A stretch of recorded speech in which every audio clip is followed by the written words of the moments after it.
社区规则：本日说话超过50字者死。凌晨12点，小区喇叭突然响起，反复播放着上面这条规则。楼上邻居为表达不满，拉开窗户，大声谴责恶作剧，疯狂输出。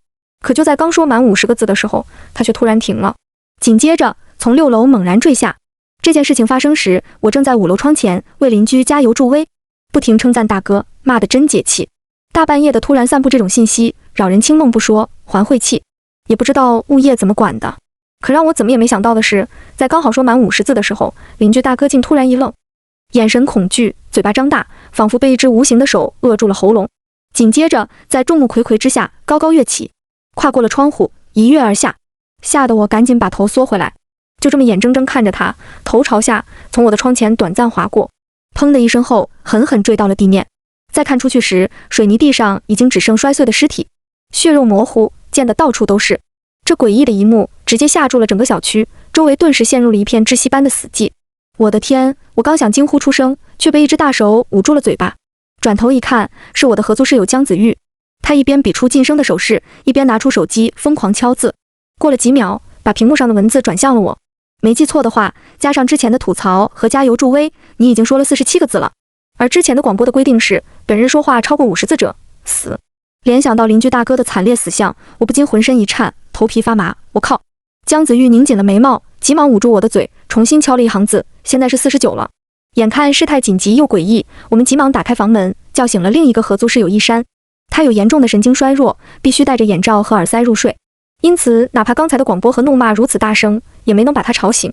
起床之后的他忍不住小声呢喃，询问我们发生了什么。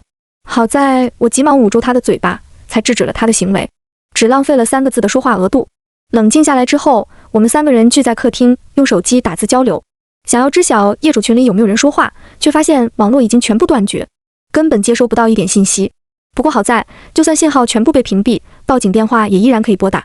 于是我们商量了好久，才终于得出最精简的报警文案，由说话余额最多的江子玉来拨打。可让我们没想到的是，按下拨通键后，迎接我们的只有无尽的电流嘶嘶声。不知道是受了什么的影响，就连报警电话都被掐断了去向。无奈之下，我们只好一起出门。不管怎样，先离开这个诡异的小区再说。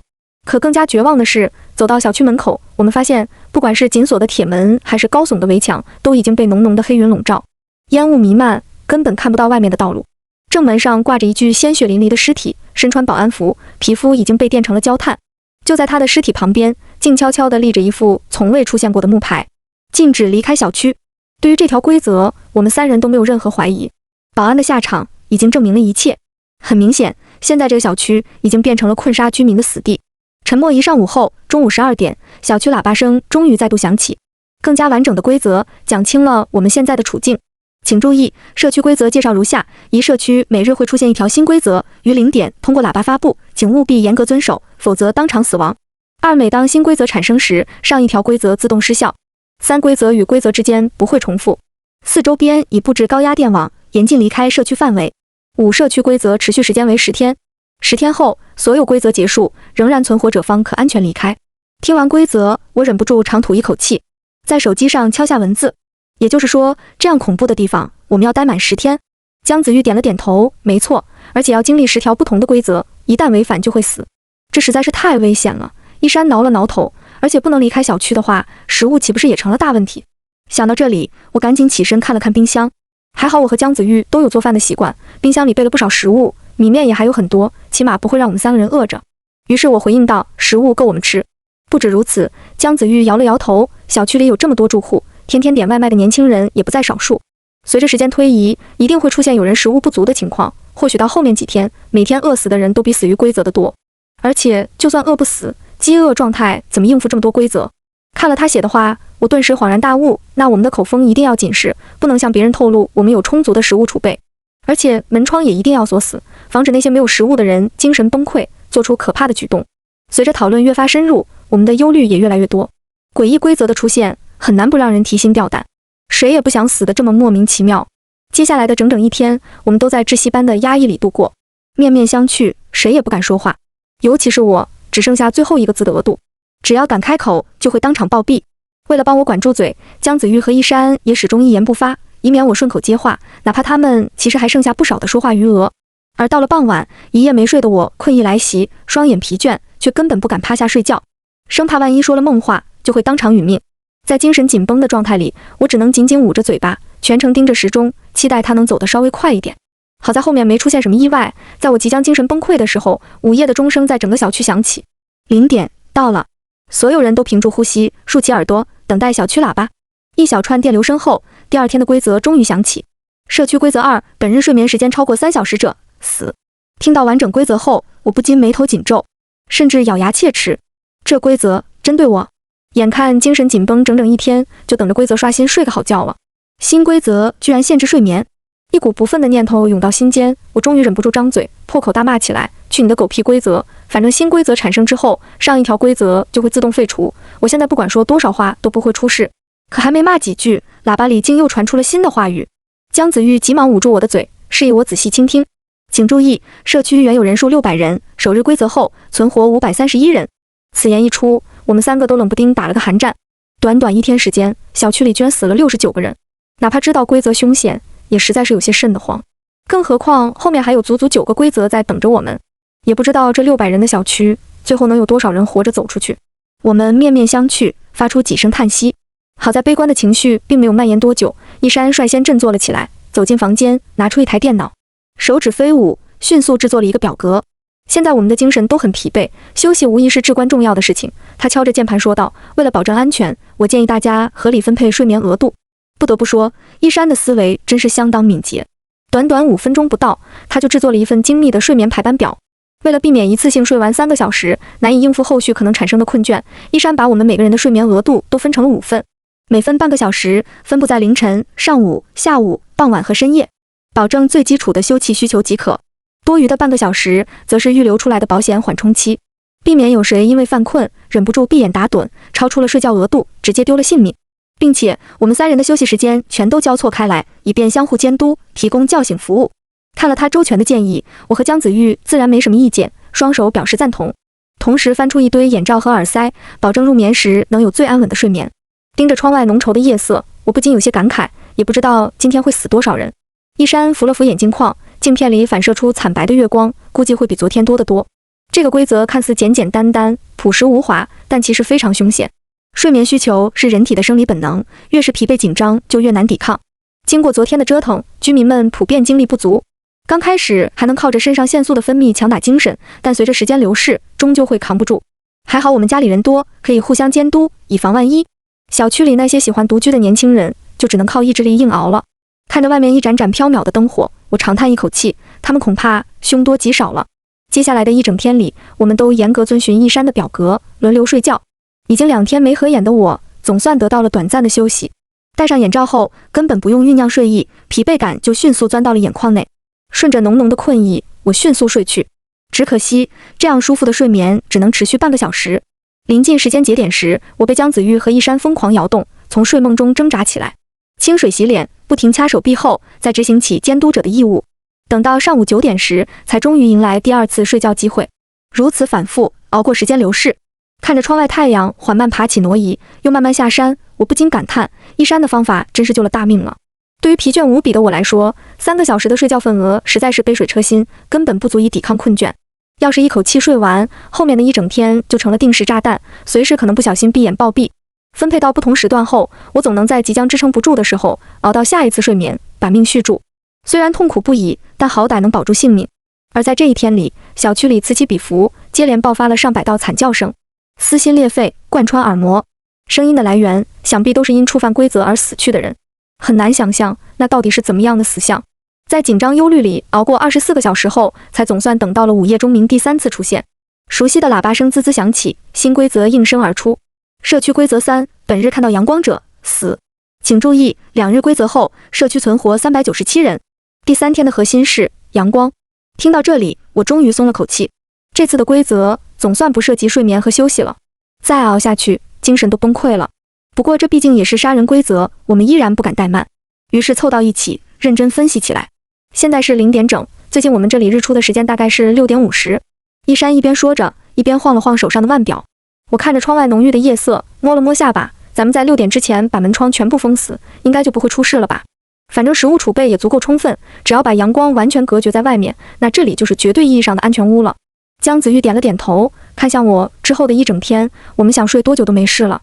听到可以随便睡觉，我立马来了精神，疲惫的身躯仿佛打了鸡血，站起身来，开始寻找黑色的胶带。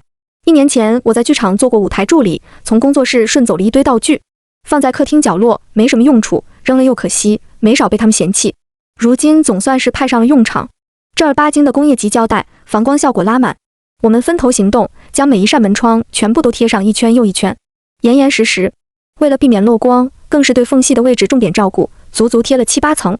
最后在依山的提议下，我们又取下来好几个小木柜，放到窗台，把每一扇窗都彻底堵死，以免规则使坏，在天边突然刮起大风，把玻璃给掀开。做完这一切后，客厅就像是变成了一个深邃的黑洞，让人头晕目眩，昏昏欲睡。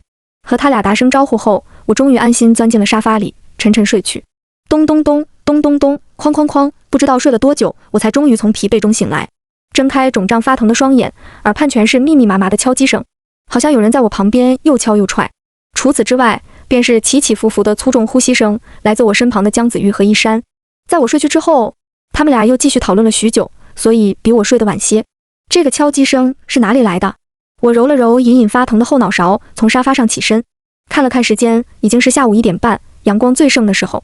如果不是封死了门窗，现在屋里应该灌满了致命的阳光。感叹一句幸好之后，我穿上鞋，开始寻找诡异敲击声的来源。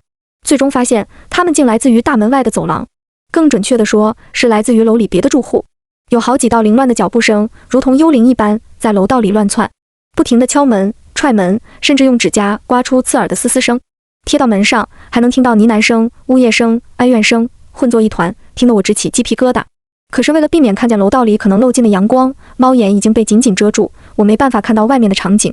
一股悚然感爬上后背，我赶紧叫醒了仍在酣睡的室友。轮流听了一会儿，每个人都忍不住头皮发麻，皱紧眉毛。依山擦拭着失去光彩的镜片，一直摇着脑袋，很久才说出话来。这个社区规则实在是太恶毒了些。第1天的规则束缚了居民的交流，带来了无限的焦虑和恐慌，并且难以排解。第2天的规则又限制了居民的睡眠，让本就精神紧绷的人们更难放松，疲惫慢慢转化为痛苦。第3天的规则连阳光都要剥夺，只能置身黑暗，失去许多感知。一步接一步，小区的氛围逐渐变得压抑、麻木，甚至癫狂。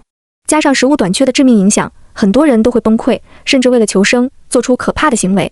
依山的语气里裹着深深的不忿和愤怒，更多的却依然是无奈。规则残酷又诡谲，每个人都只能艰难求存，包括我们3个，也不知道能不能挺过10天，熬到规则的终章。楼道里那些疯狂的住户，也不过是被规则折磨的可怜人罢了。但同情过后，该有的应对措施依然不能少。我们合力挪过来一个高大的衣柜和一张沉重的电脑桌，抵在门口，把房门紧紧堵住。因为是专门的出租屋，这房子的装修并不精致，各种家具的质量都算不上好，包括大门。万一被那帮疯狂的住户合力撞开，局势就彻底失控了。小区人数众多，需要帮助的人更是数不胜数，绝无一一照料的可能。守住自己的安全才是当务之急。危机在前，同情必须抛于脑后。之后的半天时间，我们都在无睡意，听着那些惨烈的哀嚎，随着时间推移逐渐放大，各种砸锤撞门声不绝于耳，包括我们的房门也被狂风骤雨袭击了好几次。好在提前做了准备，把他们挡在了外面。在黑胶带的包围里，这一天比任何一天都要黑暗。明明屋里并不算冷，我们却像是置身最冰冷的寒冬。请注意，3日规则后，社区存活299人。第3天的死亡人数比我们想象中的还要多一些。期限尚早，小区里却只剩下一半的活人了。死亡数字的冲击，困于一世的焦虑，都让我们精神疲惫，忧心忡忡，无事可做，只能不停在白纸上写写画画，把玩着手机里的单机软件，紧张地迎接12点的新规则。好在第4天的规则并不算难。社区规则4，当日凌晨1点以后，凡是在镜面中看到自己的人，死。这个规则和第3天类似，甚至可以说是规则3的进阶版本，需要把所有能够映照人像的东西全都封起来，包括镜子、玻璃和各种反光的金属表面。准备时间稍微紧迫些，只有1个小时。不过有了第3天的经验，这番操作倒是算不上复杂。大块的玻璃窗本就处于隔离状态，不用再管。我们只用处理家里大大小小的反光物品，电视机屏幕、冰箱表面、玻璃柜门、锅碗瓢盆，密密麻麻缠满了胶带，同样也包括手机、电脑这些电子产品。做完这些之后，整间屋子都陷入了彻底的沉寂。我们3个的话语也越来越少。虽然规则并不致命，但对精神的折磨是持续且递进的。我深刻地感觉到，这一天的我仿佛已经失去了灵魂，变得麻木不已。这样的麻木持续了24个小时，直到午夜钟声重新响起。请注意，4日规则后，社区存活262人。第4天的规则仅仅杀死了37人。能活过3天的人，往往都具备一定的生存能力，且积累了应对规则的经验。纵使焦虑难熬，也不太可能死在这样的关卡中，因此存活率相当之高。而随后的第5条规则更是让我们有些惊喜。社区规则5，当日至少跨过2万级台阶，违者死。听到这条规则时，我的第一反应并不是条件有多么严苛，而是感慨，终于不用困在窒息的黑暗里了。没有等到天亮，我们便直接走出了屋子，拆开手机上的封条，用机器计算的步数做参照，准备一边呼吸新鲜空气，一边上上下下爬楼梯。可刚打开房门，一股腥臭的气味就涌到了眼前，仿佛绵绵不绝的水流，风一样的钻入鼻尖，呕吐感顿时冲到喉头。我急忙捂住下颈，终于勉强止住剧烈的呕吐欲。扶着栏杆仔细看去，才发现楼道里七零八落，躺着不少居民的尸体，很多人都血肉模糊，好像被打碎全身，揉成了团团烂泥，分不出骨肉五官，甚至辨别不出一点人形。联想到每天都能听到的惨叫，我怀疑这就是违背规则的下场。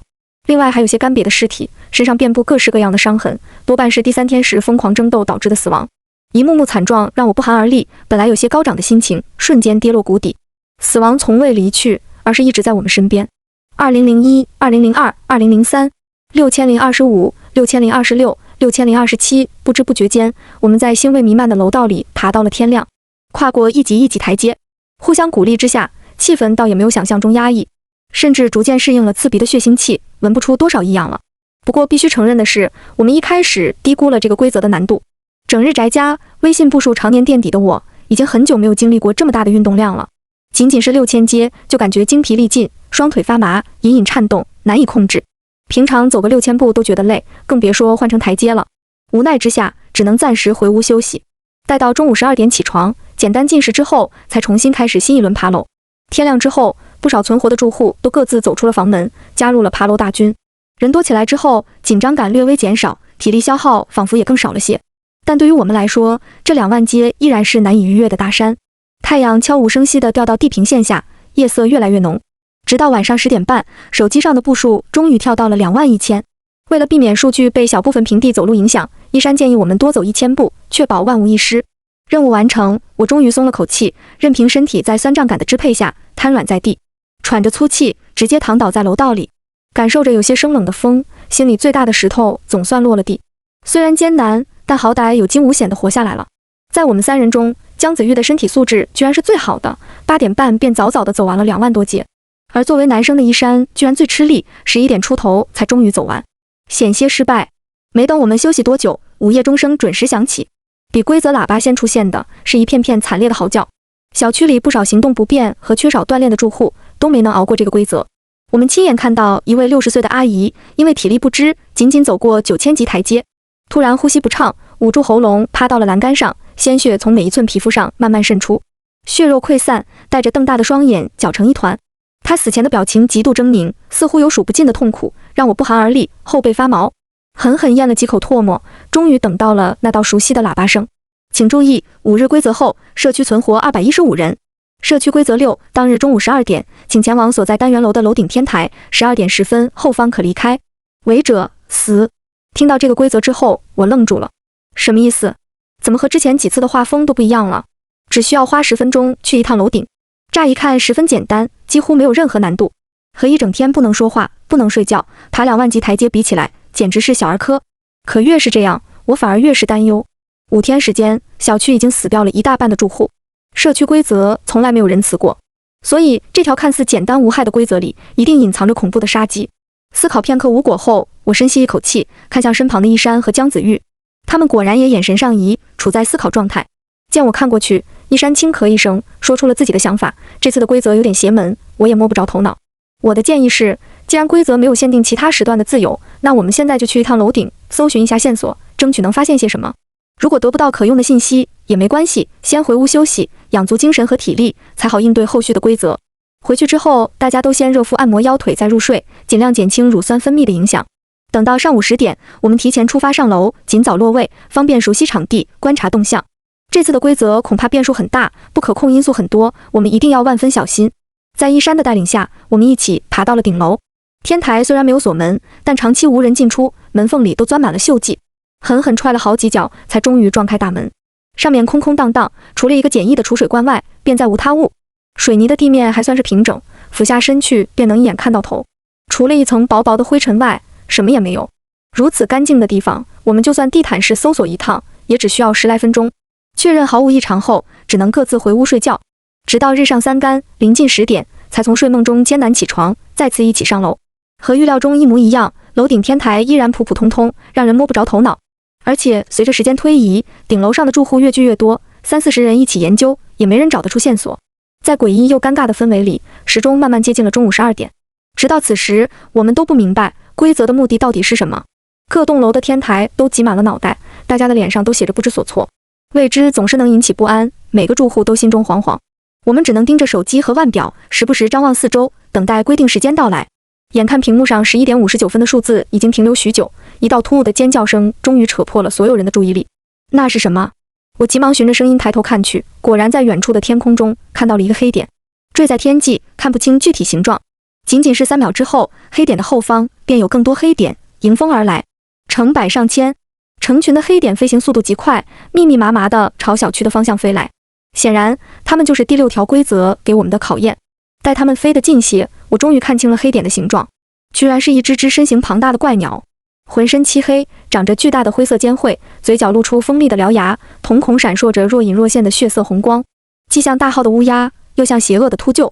江子玉拍了拍我俩的肩膀，小声嘀咕道：“我们该不会是他们的猎物吧？”听到他的话，我再度看向那群狰狞的怪鸭，眼神炽热，好似看到了最美味的食物。随后忍不住点了点头，恐怕是的。果然，怪鸭们乘着呼啸的风，没几秒的功夫就飞到了小区上空，开始围着这几栋楼盘旋。一边盘旋，一边时不时俯冲过来，对准人类扑击撕咬。它们速度很快，爪牙异常锋利，昨天才爬过2万级台阶的人们根本难以逃离，更不用说抵抗。好几位住户被利爪狠狠撕破，3两口就瓜分掉全部血肉，只剩下白花花的骨架，孤立原地，慢慢倒下，连挣扎的机会都没有。这一幕看得我肉疼，忍不住回头瞥向下楼的通道。可规则的威胁也同样悬在头顶，没到12点10分，绝对不能下楼。违背规则的下场也好不到哪里去。面对怪鸭一轮又一轮的袭击，我们只能疯狂逃窜，寻找掩体躲避。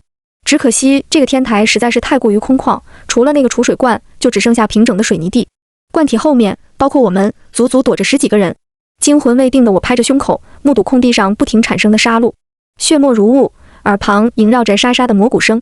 才刚过去2分钟时间，就有1半多的人成了怪鸭的口粮。这也太疯狂了！哪怕是一直相当冷静的一山，此时也难忍惊惧，不停推动眼镜框，手指止不住的微微颤抖。难道说规则觉得前面几天的死亡比例太少了，开启了杀戮模式？江子玉点了点头，之前的规则虽然难度不低，但也只是消耗住户们的状态而已，只要抱团取暖，冷静应对，生存的机会并不小。我做过数据推导，估计会有30到50人挺到最后。显然，规则并不想看到这样的场景。闻言，我不禁咬紧了牙，可这才第6天，规则就已经如此血腥，还有谁能熬完后面4天？我甚至怀疑，这么发展下去，小区里都没人能听到第7条规则。见我情绪悲观，江子玉轻轻拍了拍我的肩膀，我觉得社区总规则里既然点明了存活的可能性，就不会设置绝对意义上的死局，我们留心观察，或许能找到破局的生机。我转过身，刚想点头附和他的鼓励，却看到一团细长的黑影卷着血光朝我们的方向呼啸而来。储水罐后方的空间也被发现了，而怪鸭最早盯上的目标竟然是我们身旁仍在出神思考的一山。见状，我急忙伸手呼喊：“一山，小心！”可惜我的叫喊晚了一些，等到一山反应过来时，怪鸭已经狠狠踩到他的肩膀上，利爪锋锐，一接触到衣物便将其撕得粉碎，紧紧拧到了皮肉中，绽出一抹抹血花。一山的五官顿时搅成一团，瞳子里写满了痛苦，双肩剧痛，根本无力做出抵抗，只能原地蜷缩起来。怪鸭的力量之大，让人难以想象，仅仅一只就能让成年男性失去行动能力。不仅如此，他还竖起脖子，发出刺耳的鸣叫，呼唤周围的同伴，想要形成合围之势。江子玉见状，立马向我招手：“快，想办法救他，不然他就死定了。”一边说，他一边抓住了储水罐外围的铁架，用力向外拔。铁架废弃多年，螺丝早已松动掉落，一声脆响后便脱落下来，好似一根长棍。江子玉举起铁棍，便朝怪鸭砸去，铁屑四散，看得我眼神发愣。平日里温柔可爱的姑娘，居然能这么萌。怪鸭虽恐怖，但也是血肉之躯，被铁棍一砸，同样吃痛，发出难听的叫声。见这招有效，我也赶紧模仿，同样拆出一根铁棍，握在手中。为了达到最好的效果，我瞄准了怪鸭的双脚，全力一抡。砰的一声后，它终于疼痛难忍，放开了一山。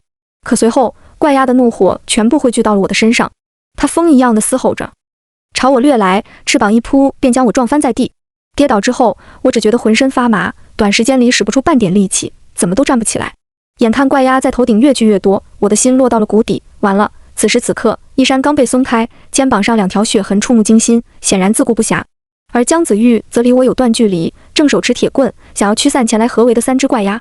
储水罐被这帮臭鸟合力顶开，整个天台早已无处可藏，每个人都危在旦夕，根本没人顾得上我。无力感涌上全身，我死死撑在地上，想要恢复行动能力，却只能越来越绝望。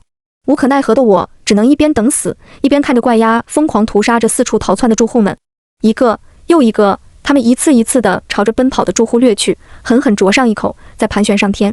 仓皇躲避的住户只能被不停啃食，千疮百孔，最后力竭倒地，彻底躺倒在地面，失去生机之后，才终于不用被怪鸭盯上。看着苍白的天空，我仿佛已经看到了自己的结局。绝望的我只好闭上眼睛，迎接死亡。可就在世界陷入黑暗的最后时刻，一个想法突然闪出，扎进了我的脑海。不对，怪鸭吃人的行为好像是有规律的。周围满地都是住户残破的身躯，可尸体与尸体之间却有很大差异，有些已经成了白骨，被吃了个精光，另一些的身躯则相对完整，虽然血流满地，却并不存在太过骇人的缺口。这是为什么？难道人肉也有好吃与否的区别？我摇了摇头，把这样毫无依据的想法抛开，紧紧看向住户们零落的躯体，回忆着他们每个人死去时的画面。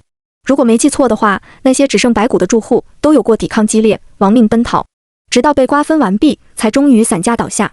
而那些看似难吃的完整身躯，往往只是被啃了10几口就失去了生机，迅速躺倒在地，再也无鸭问津。两相联系，结论呼之欲出：这些怪鸭并不会吃那些已经躺下的住户，不管对方身上到底还有没有肉，肉多还是少，通通弃之不顾。刚刚死去的生命，血肉无疑都是相当新鲜，不可能用拒绝食腐去解释。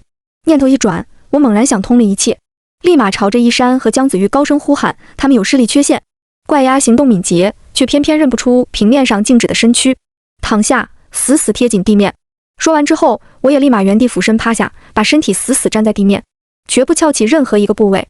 听着耳边呼啸而来的疾风，我咽了口唾沫后，闭上双眼，等待命运的审判。足足在心里默数了半分钟，竟都没有一只怪鸭找上门来。它们盘旋在我头顶，明明很近，却好似突然失去了目标，只能原地扑飞。这一刻，我终于松了口气，心中巨石落地，我活下来了。在掌握了怪鸭行动的规律后，楼顶终于变得平静了许多。光听见鼓荡不停的风声，凌乱的脚步声和惨叫声越来越少。幸存的住户都学着我的样子，死死贴紧地面，不敢动弹分毫。怪鸭们变得茫然失措，突然没了目标，只能在楼顶一圈圈的盘旋，直到10分钟消耗殆尽。随着12点10分的到来，它们仿佛受到一股神秘力量的驱使，汇聚成团，循着来时的方向飞走，又变回了一粒粒密密麻麻的黑点。我们终于可以从疲惫和惊惶中站起身来。姜子玉满脸是血，看着四周感叹道：10分钟前这里还站着30多个人，现在还能站起来的只有6、7人了。一山捏着仍在疼痛的肩膀，冲我微微一笑，幸亏你找到了破局关键，不然我已经变成一堆肉渣了。我苦涩一笑，点了点头，随后扶住他的手臂，朝楼道的方向走去，赶紧回去包扎休养吧，这才只是第6天而已。他捏了捏已经扭曲变形的眼镜，眼神同样无奈。如果我没猜错的话，后续的规则恐怕会继续压缩存活人数，越来越诡异，越来越危险。穿过漆黑的楼道，度过漫长的1日，我们迎来了第7天。请注意，6日规则后，社区存活36人。社区规则7，当日必须前往1号楼第10层，乘坐1次电梯，违者死。第6次规则无疑是一场恐怖的屠杀，存活人数从215人锐减到寥寥36人。偌大的小区已经和死城没什么区别，放眼望去，几乎看不到任何活人的踪迹，只有漫无边际的血腥气、残肢断臂和零星点亮的几盏孤灯。而第7天的规则和我们预料的一样，诡异程度丝毫不减，看着极其简单，仅仅是坐1次电梯，甚至连时间都不做限制了。可经历了群鸦风暴之后，谁还敢轻视这看似平淡的规则？天知道电梯里面又会有什么恐怖的存在。当喇叭声缓缓停下后，我深深吸了口气，瞥向一山的伤口。这一次的规则没有限定时间，我们什么时候过去？按照我的想法，一山伤势不轻，行动还不算方便，既然有幸遇到不限时间的规则，不如先休养生息，以最好的状态去面对。谁知一山轻轻拍了拍肩膀上的绷带，笑着说：“不必考虑我的状况。”随后他便主动走下沙发，拉开了房门。越是不限时间的规则，我们就越要第一时间赶过去。我微微一愣，怎么说？他轻轻往外迈步，回头说道：“上一轮的经历已经证明，再凶险的规则也存在着一线生机。我们越早过去，就可以观察到越多样本，这样就能……”听完一山的讲述，我恍然大悟，拍手说出了后面的半句，就能推断出电梯里的生机所在。1号楼是我们小区里最高的主楼，足足有20层楼，也是唯一装了电梯的建筑。而另外几栋楼，包括我们所在的这栋，统统是清一色的老式楼房，只有6层楼高。如果不是因为规则的缘故，我可能一辈子都不会跑到别的单元。迅速走到1号楼底层后，我们尝试坐电梯上楼，却发现无论怎么按动电梯按钮，梯箱都稳稳地停留在10层，丝毫没有移动的迹象。显然，电梯已经被规则动了手脚，只有从10楼才能进入。无奈之下，我们只能爬了10层楼梯。好在之前已经爬过2万级台阶，这点楼层根本算不上考验。抵达10层之后，我们并没有直接走进电梯，而是选择躲在附近的走廊角落，利用消防门的缝隙，悄悄观察电梯门的位置。待了不过10分钟，就等到了第一批抵达电梯的住户。那是一对情侣，他们的神色相当紧张，在门前踌躇犹豫了很久，才终于按开了电梯。里面极其平静，空无一物。看到这一幕后，他们俩松了口气，总算是放心地走了进去，十指相扣，默默等待电梯关闭。我们则凭着呼吸，目送他们2人的身影消失。姜子玉摸了摸鼻子，说：“我猜电梯一关闭，里面就会出现比怪鸭还恐怖的东西。”我和一山点了点头，心中的猜测也和他差不太多。然而关门之后，电梯的楼层显示器突然开始变换，经过一阵跳跃，楼层数字从10变成了3，随后电梯便迅速下降，在不到1秒的时间里，从10层冲到了3层。惨叫声、碰撞声从电梯门外隐隐传来。再度归来时，梯箱里已经是2具发软的尸骨，全身遍布青紫色的斑痕。我靠！看到这一幕，我的天灵盖仿佛都被人掀开了，毛骨悚然。这样的死法和处以极刑有什么区别？好在听一山的话，先来观察别人的遭遇，不然直接一股脑钻进去，现在岂不是遭老罪了？又等了3分钟后，新的住户走上了楼，这次是一个穿背心的大叔，独自前来。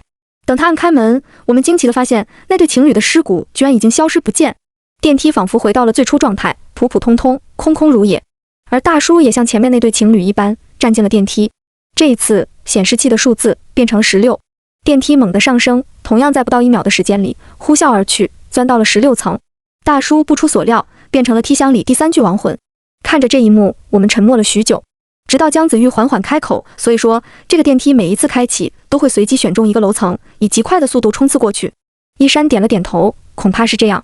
我摸了摸下巴，问道：“那这样的话，我们必须随机到上下3层以内，才有可能存活吧？”想到这里，我不禁嘟囔了一声，这个规则也太考验运气了。对于我这种脸黑的人来说，简直是要命。而一山闻言，冲我摇了摇头，往上3层，恐怕也悬。要知道，经历这样快速的冲刺，向上比向下还要可怕。后续的半个小时里，我们又蹲守到了3批住户的踪迹。先是一个戴眼镜的女大学生，她极其幸运，随机到了9层，仅需要下坠1层，哪怕速度快，但也只是有惊无险。很快，她便安然无恙地返回。而后面的2拨人就没那么走运了。一个穿西装的年轻人，倒霉地抽中了2层，电梯急速俯冲，送回来一堆渣子。最后一批人是4人同行，3男1女一起进入，随机到了15层，急速上升之后，同样没有1人幸免。短短半个多小时，我们目睹9个人分别进入电梯，活着走出来的只有女大学生1个人。这个生还率让我后背发凉，这一关太难了。面对这样的困境，我只能不停在心里盘算着存活的概率，并且默默祈祷奇迹的发生。可就在我伸手写写画画的时候，一山突然目光一闪，拉起我们就走出了长廊。快去电梯！我和姜子玉都有些莫名，连忙问怎么了。可一山并没有第一时间解释，而是焦急地往前走，先进去再说，不要被人抢先了。就这样，我们一头雾水地被他拉进了梯箱。看着电梯门慢慢关闭，显示器上的数字开始跳跃，我心里一紧，我还没做好心理准备呢，怎么就走上行刑场了？几秒之后，数字终于定格。我怀揣着复杂的心情，仔细看了过去，它停留在了8，随后便开始下降。极快的速度让我体会到前所未有的失重感。降到8层时，毫无疑问地受到了一次重创，不过好在仅只有2层高。这样的重创虽然痛苦，但并不致命。回到10层后，我惊魂未定地走出电梯，忍不住向一山发问：“你怎么知道这一次是安全楼层的？”他火急火燎带我们去乘坐电梯，生怕被人抢在前面，绝对是想到什么规律或者漏洞。一山扶了扶镜框，电梯的关键就在于7这个数字。7，没错，就是7。一山点头回道，这些楼层数字看似随机，其实每一次都是在上一次的基础上下降7层。第一次那对情侣的3层是初始楼层的10层下降7层，而我们如果把每次下降到底层都市做一轮循环，重新从20层开始，那么第3层下降7层就是第2位大叔的16层，第16层下降7层就是第3个女生的9层，第9层再下降7层就是青年的2层，2层下降7层又到了那4个人的15层，所以我才如此笃定这一次的电梯会再度下降7层，也就是我们所经历的第8层。听完一山的话，我和江子玉都惊讶地捂住了嘴。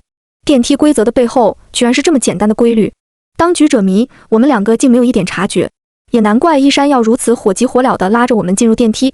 要是错过了这个轮次，后面的层数将依次为1层、14层、7层、20层、13层，第7天的幸存住户一共就36人，我们或许再也遇不到比下降2层更安全的情况。请注意，7日规则后，社区存活9人。度过安稳的20多小时后，第8天的钟声终于响起。不知不觉之间，我们已经在恐怖的规则束缚中待了7天7夜，简直像是一场漫长的折磨。而小区住户也从最开始的600人锐减到如今的9人。电梯一关，升机狭窄，一次性把存活人数削减到了个位数。在紧张的氛围里，我们迎来了第8日的规则。社区规则8，经历多日怪谈侵扰，小区已经脏乱不堪，请各位住户于当日12点准时前往1号楼，根据名单清理各层配电室，限时5分钟。违者死。出乎意料的是，这一次的规则内容比往常都复杂了不少。好在我们提前打开了录音机，否则还真难保证逐字记忆。规则出现之后没多久，喇叭里又公布了一份名单：1楼李冠奇，2楼沈念，3楼张明。一连走过6个名字，才终于听到了我。7楼林长安，随后便是他们2个。8楼江子玉，9楼一山。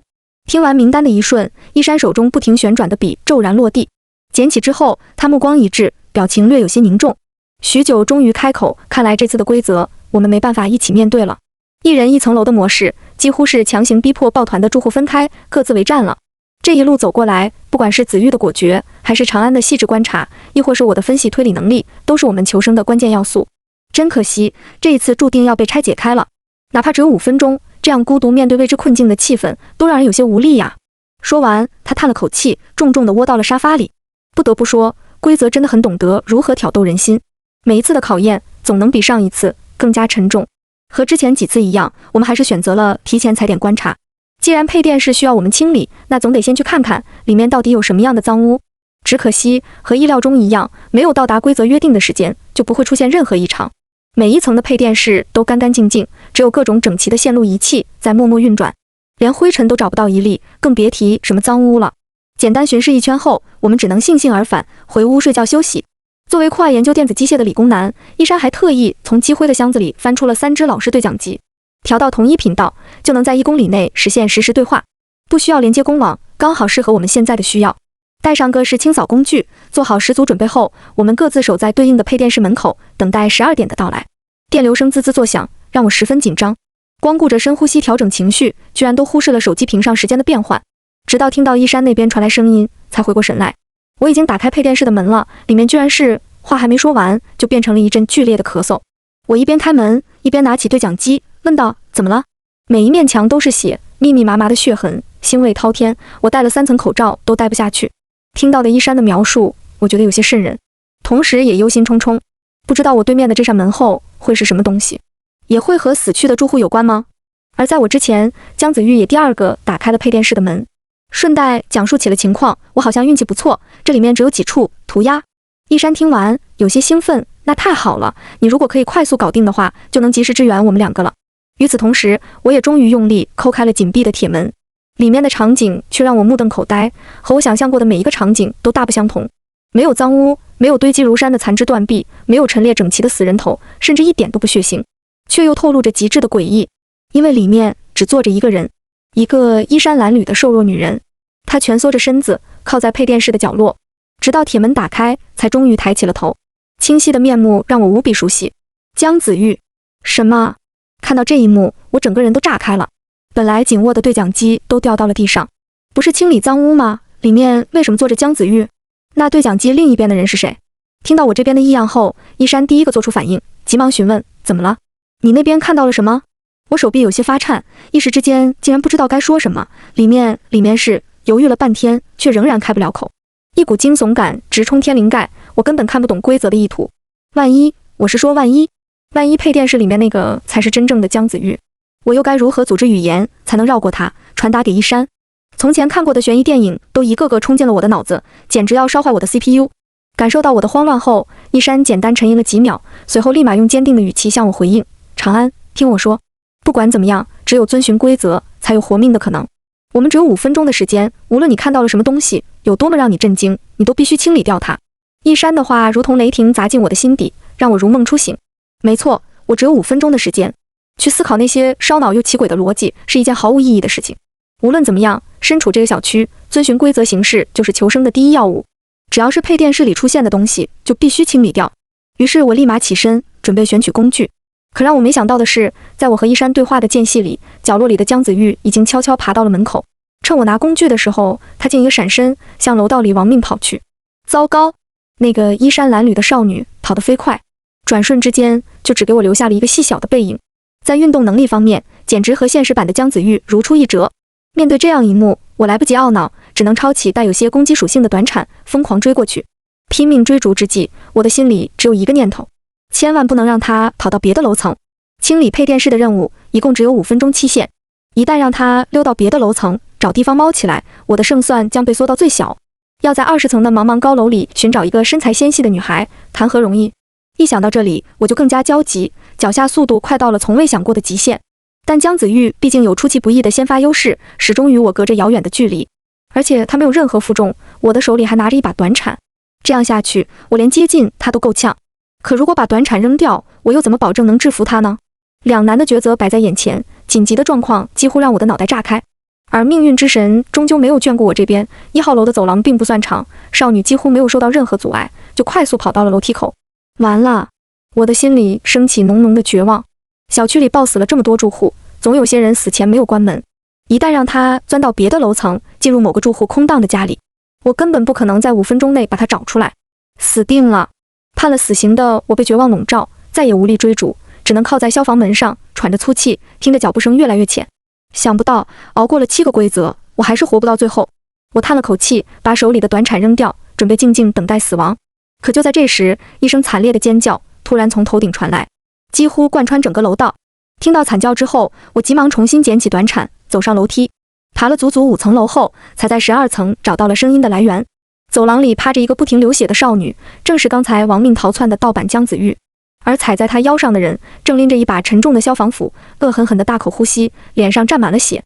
他抬头瞥见我，凶悍的脸上却又突然咧出了笑。我看着他的笑容，不禁愣住，忍不住喃喃出声：子玉，没错，杀掉盗版姜子玉的人就是真正的姜子玉。你的问题解决了，这下不用担心了。他拍了拍我的肩膀，笑着说道：一山这人不靠谱，光会对你讲鸡汤，不像我，实干派。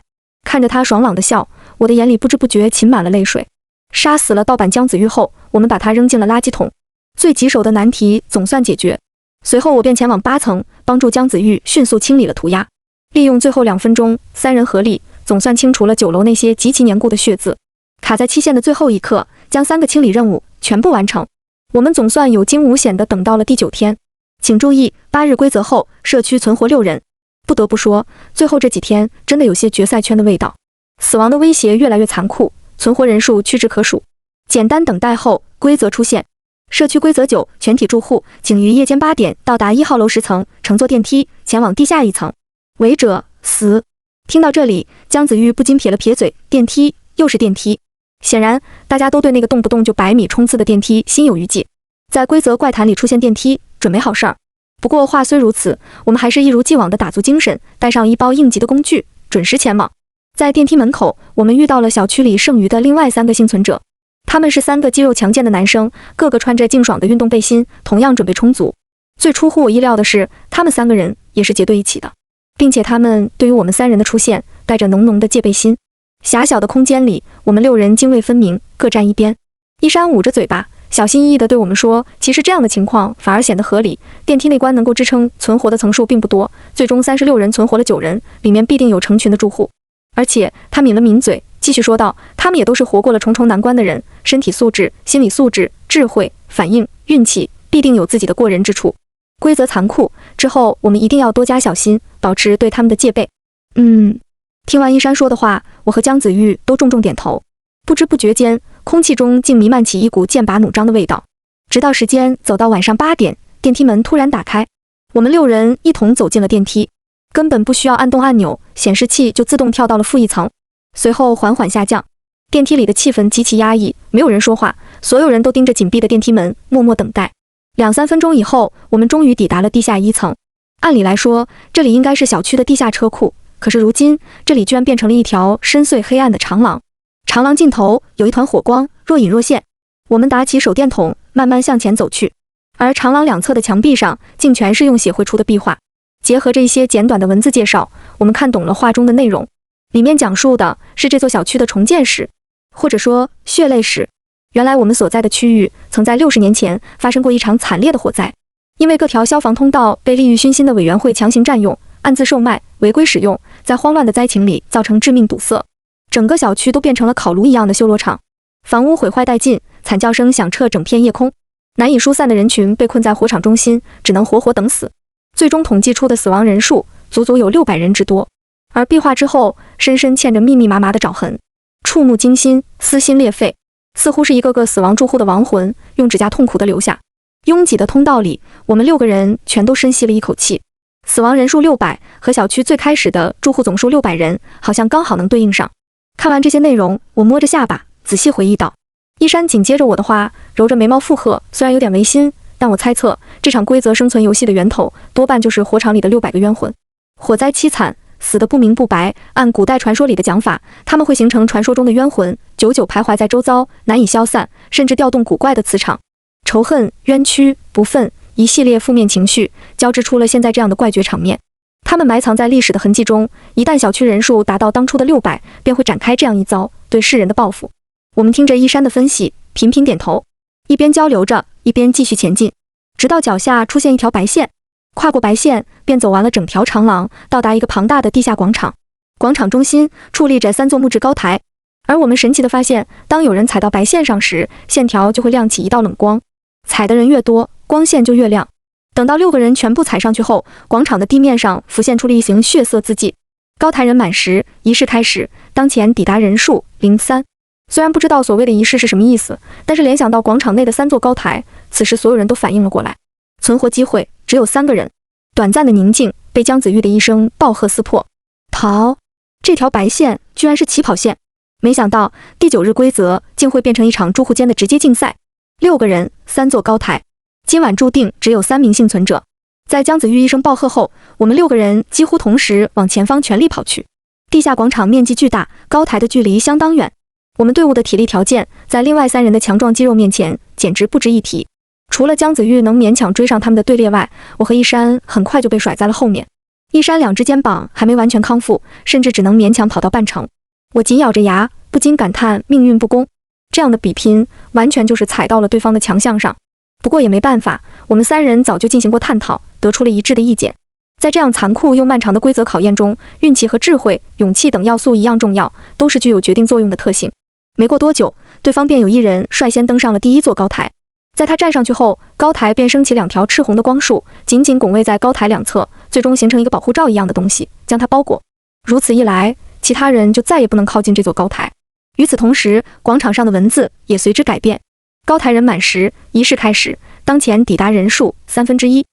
看到这个场面，窒息感瞬间涌上我的喉头。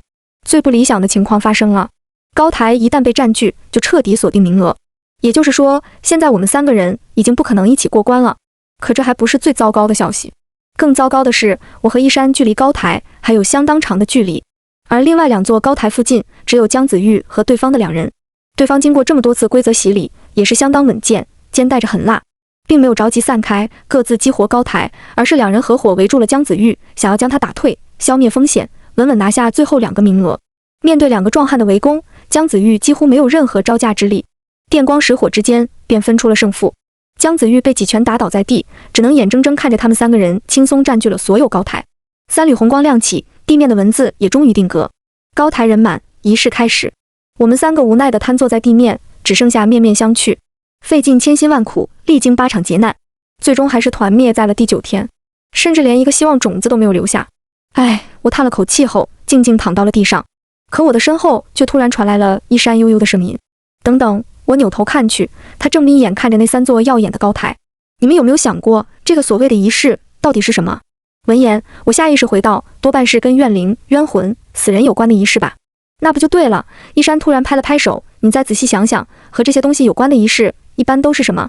远处的姜子玉立马反应了过来：“超度。”没错，往往是超度或者诅咒。一山似乎彻底冷静了下来，扶了扶他那已经千疮百孔的眼镜框，而我认为这是一场超度仪式。那这跟我们有什么关系？我忍不住问。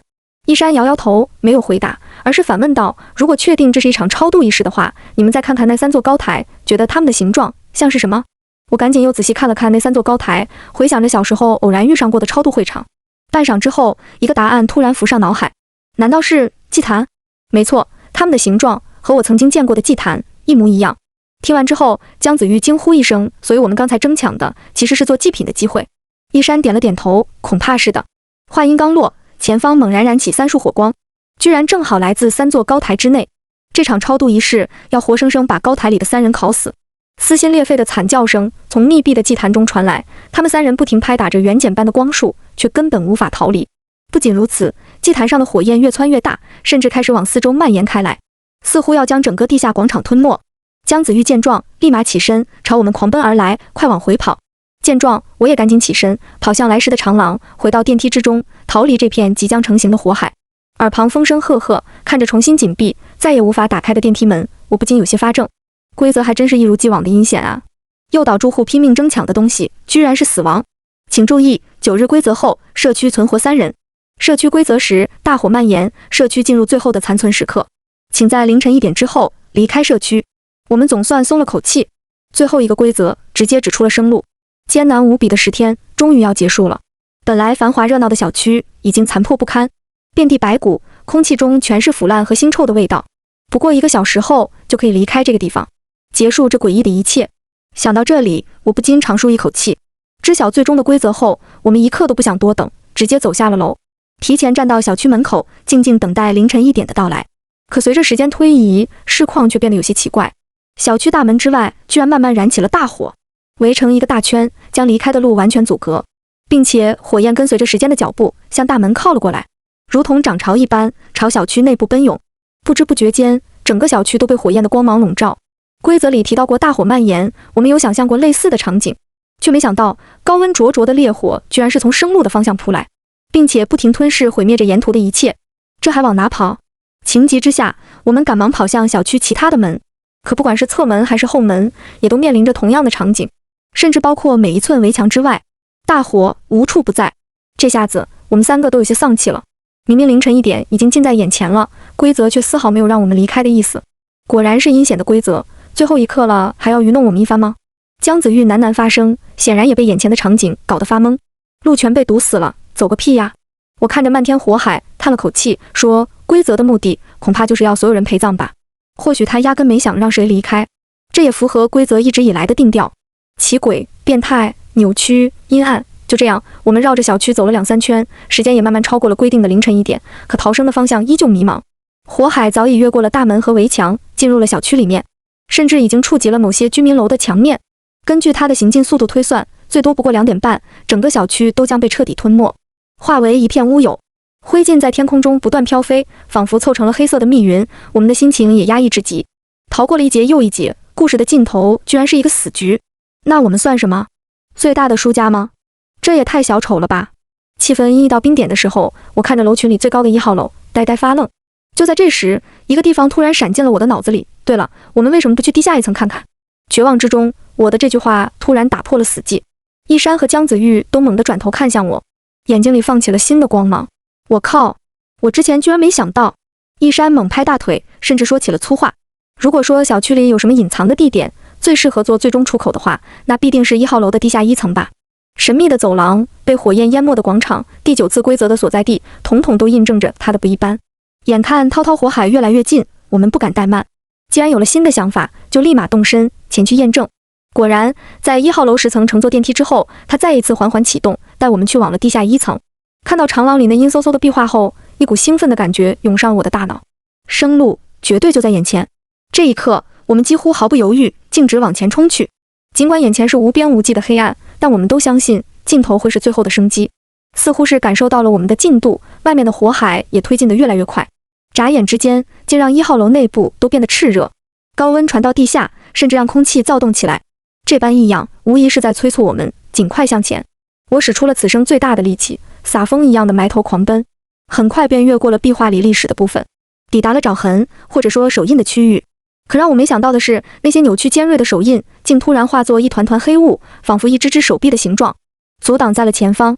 与此同时，一道道凄惨的幽咽声在左右两侧缓缓响起，像是有几百人聚在一起哀嚎吼叫。这是当年的亡魂们要拉我们陪葬吗？可生死当头，我根本顾不了那么多，只能抛却心里种种想法，继续往前撞去。这一只只黑雾凝成的手臂不停拉扯我的双腿，想要让我停步不前，甚至一起发力，试图把我也拽进墙里。他们的存在把长廊变成了一条极其难走的泥沼地，根本看不到哪里是尽头。我只能咬紧牙关，一步一步往前挪动。空气的温度越来越高，隐有变成蒸笼的趋势。那些手臂拽得我几次跌倒在地，但我都忍住肌肉的酸痛和力竭的苦楚，拼命爬起。汗水浸透全身，几乎让我脱水到昏厥，呼吸都变得困难。在意识即将失去的前一秒，我总算穿过了一整条长廊，摸到了最尽头的黑暗里，用最后一丝力气挺进到黑暗深处，身后的阻力终于随之消失。闯出来了！终章，我欣喜若狂，接连摸黑向前，走出10几步。前方貌似是昏暗的浓烟，极其呛人，让我的喉管一阵收缩。好在并没有走多远，我就把它拨开，见到了外面的世界。浓郁的黑夜被灯光照得透亮，路边密密麻麻站满了行人，有人惊惧，有人皱眉，有人好奇地往我这边打量。而身后正是我们所居住的小区，冒着滚滚浓烟，整块地界都被大火淹没。看到我踉跄的身影后，一辆救护车迅速朝我赶来，几位白衣护士拿出担架，想要把我抬进车里。救护车的旁边有一位记者正对着摄像头快速报道。一线紧急报道，本市东湖街花园小区于今夜凌晨4点遭遇特大火灾，目前消防人员正在全力灭火中，起火原因暂时未知。因事发突然，火势蔓延过于迅速，深夜大部分居民都在熟睡，以及消防设施老化等多重因素影响，这次火灾极其惨烈，损失难以想象。据有关专家估计，本次火灾的伤亡人数恐怕在600人上下，堪称本市几十年来最大事故。值得一提的是，花园小区的前身天河社区在60年前也同样是因为火灾变成了一片废墟，直到30年前才在废墟的基础上重建了如今的花园小区。只可惜，关于当年那场火灾的资料寥寥无几，各种数据也似乎掩埋在了历史当中，几乎不可考证。不过让人庆幸的是，就在刚才，居然有一位市民从浓烟中逃了出来，让我们对后续幸存人数有了更多期待。等该市民伤情稳定后，我们将第一时间前往医院，给大家带来最及时的采访。快看，那边又跑出来2位市民。听到记者跑远前的最后一句话，我也终于黯然闭眼，放弃了一直回头张望的念头，免去所有防备，彻底瘫倒在救护车里，长叹一口气，心中石头落地。都出来了，幸好。